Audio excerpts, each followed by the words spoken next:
नेपाल के तराई क्षेत्रों में लगातार हो रही मूसलाधार बारिश और कोसी बराज के फाटक खोले जाने के बाद उत्तर बिहार के कई जिलों पर प्रलयंकारी बाढ़ का खतरा मंडराने लगा है। मुजफ्फरपुर जिले में भी बागमती नदी के बढ़े जलस्तर के कारण पिछले दिनों कई गांवों के मुख्य संपर्क मार्ग, सरकारी स्कूल और सैकड़ों एकड़ में फैले खेत खलिहान पानी की चपेट में आ गए थे। हालांकि वर्तमान में बागमती नदी के जलस्तर में आंशिक गिरावट दर्ज की गई है, जिससे प्रशासनिक स्तर पर राहत महसूस की जा रही है। दूसरी ओर बूढ़ी गंडक नदी में अब तेजी से जलस्तर में वृद्धि देखी जा रही है। इसके जलस्तर में लगातार बढ़ोतरी होने के कारण जिला प्रशासन पूरी तरह से पैनी नजर बनाए हुए है। हालांकि राहत की बात यह है कि नदी के किनारे बसे आवासीय क्षेत्रों में अभी तक बाढ़ का पानी प्रवेश नहीं कर पाया है। बाढ़ की पूरी स्थिति पर जानकारी देते हुए एसडीओ पूर्वी आनंद उत्सव ने बताया कि बागमती नदी का जलस्तर वर्तमान में घटने के क्रम में है, जिससे जलभराव वाले क्षेत्रों में पानी धीरे धीरे कम हो रहा है। उन्होंने बताया कि कटरा के समीप आरसीडी की जो सड़कें क्षतिग्रस्त हो गई थी, वहां बोल्डर डालकर मरम्मत का काम युद्ध स्तर पर शुरू कर दिया गया है। फिलहाल ग्रामीणों के द्वारा वहां पर बनाए गए चचरी पुल के माध्यम से आवागमन सुचारू रूप से चालू है।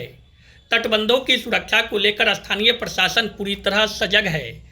जल संसाधन विभाग के इंजीनियर लगातार सभी संवेदनशील स्थलों पर बांधों का निरीक्षण कर रहे हैं, इसलिए अभी किसी भी तरह की अनहोनी की कोई संभावना नहीं है। जहां तक बूढ़ी गंडक नदी का सवाल है, इसका जलस्तर निश्चित रूप से बढ़ने के क्रम में है, लेकिन अभी तक किसी भी आवासीय क्षेत्रों में पानी नहीं प्रवेश किया है। एसडीओ पूर्वी ने बताया कि 24 घंटे जिला प्रशासन की टीम तटबंधों की निगरानी कर रही है।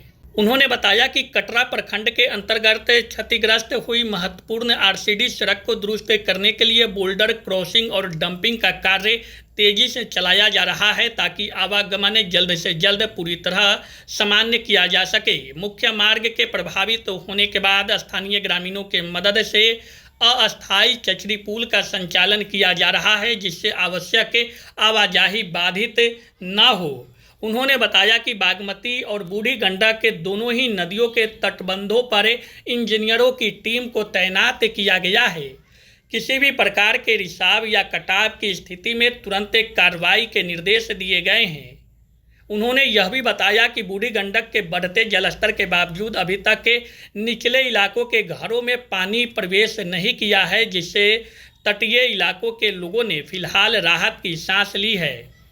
जिला प्रशासन ने बाढ़ प्रभावित क्षेत्रों के लोगों से अफवाहों से बचने की भी अपील की है। उन्होंने कहा है कि अफवाहों पर ध्यान न दें और किसी भी आपातकालीन स्थिति में तुरंत स्थानीय अंचल अधिकारी या प्रखंड विकास पदाधिकारी से संपर्क करें। हाँ, बागमती का जो वाटर लेवल है, इसमें जो है अभी फॉलिंग ट्रेंड में है, पानी में गिरावट है।